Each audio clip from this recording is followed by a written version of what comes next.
Morning traders, and this is your Aussie day trade setup for today. So we're just going to start off with a weekly chart here just to highlight a few things. And the first thing is you can see we have a pretty much a line drawn in here. That's the actual close from yesterday. I've got a nonsense bar in the data. So that's our close, but look to the left and look at all the support that is at this level. Okay, we're going back quite a few years here. I think this is back to 2015 already, where we've got that support. So I don't expect it to bomb past there without much of a fight happening. But the coronavirus is driving things at the moment. And the next thing we just want to check here is this measured move has played out as well. Okay, so right now, if we look at the weekly, we just put a channel in here. Channel.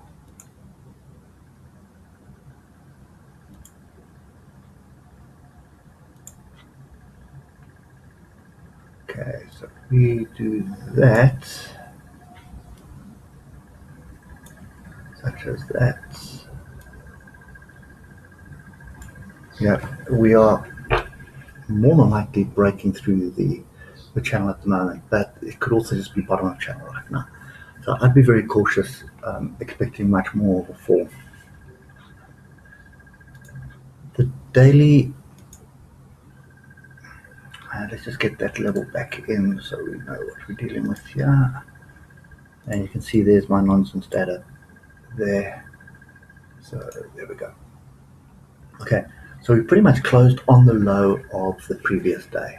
Okay, but then what happened is after the South African close, the American market opened and it was another 3% down. So you can pretty much guarantee that there's going to be a gap down today. Question in my mind is that going to be an exhaustion gap to the downside? And will we find some kind of support lower down? So right now the Rand is sitting at 15.23.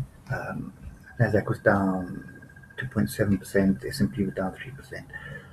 And 10 cent at the moment, believe it or not, is only 0.37% down. So the stronger Rand and the stronger 10 cent may just help this market a little bit. And it is all pointing towards us looking for a level right now. So I wouldn't be looking at daily levels, though. I'd definitely be looking at weekly and monthly levels. And you can see we are pretty much at a weekly level, but all of these tails here are pretty much a level. Okay. And there's one more we need to pay attention to. It's this one here. Okay, so what's the plan for today? The plan for today on this market is still looking for some sort of level to get in. Didn't get into this market yesterday. Was waiting for some structure to form, assuming that we are at a major level or close to a major level, which we still are. And we haven't really closed below the level. We gapped up and we came back to test it. So the question is what the open is going to be. Are we going to see a big move to the downside, sort of a gap down and then pick up some structure of one of these levels, or are we going to continue the slide to the downside? So for me, it's really just sit in my hands and wait until I see some kind of structure, and then we'll look at it from there. There was a bit of structure forming, but obviously this bar is a nonsense bar, so it's nothing that I want to really read into at the moment. And I don't think Ichimoku is going to tell us much different. So I'm not even going to bother with the lower time frames at the moment. You're wasting your time there. So at the moment the trend is down an hour. Everything's pointing down. Size of the cloud here is fairly thick, which is indicating that we've got some resistance above us. But I think the important thing here is also, if you look at the ALSI oscillator, we're sort of trending to the upside while we're kind of trending to the downside. So there's some diversion brewing. I'd like to see that on a 4-hour, and there's nothing on the 4-hour really at the moment. Okay, so for me, this market is really wait and see. You see how far we are from key to sentiment on the daily, as well as on the 4-hour. So we need to make sure that price gets back into that area before we even think of shorting again. So it may be a case of just sitting on the hands and just waiting to see what happens.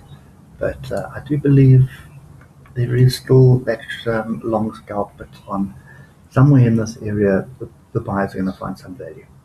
Okay, so I think a quick summary for me on this is really just going to be sitting in my hands, not going to be wanting to trade in this market just yet.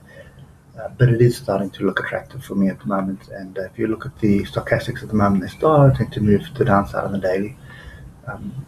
I'd like to see something like this.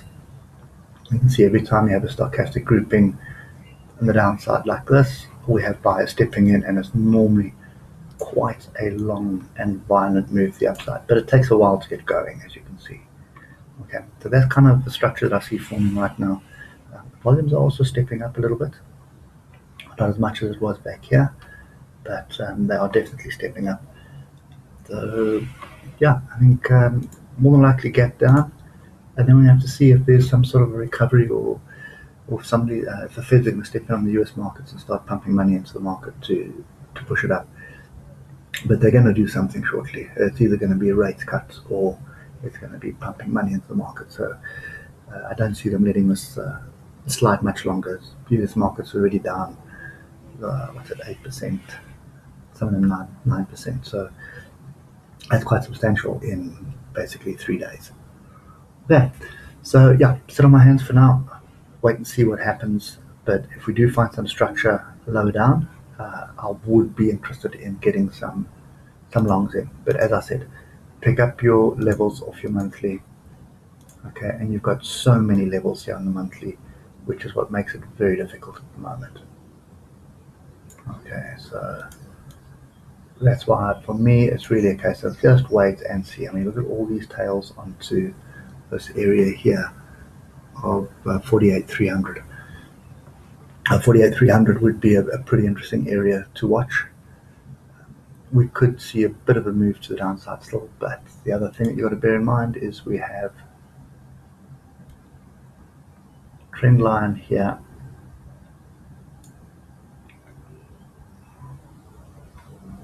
and we've got another monthly trend line. This one here, that's not going to play much of a role. So we've got that trend line, and then we have this trend line here as well. Okay. So yeah, wait and see, and we'll take it from there. Anyway, guys, I hope that helps you somewhat, and we'll catch up with you later. Cheers for now.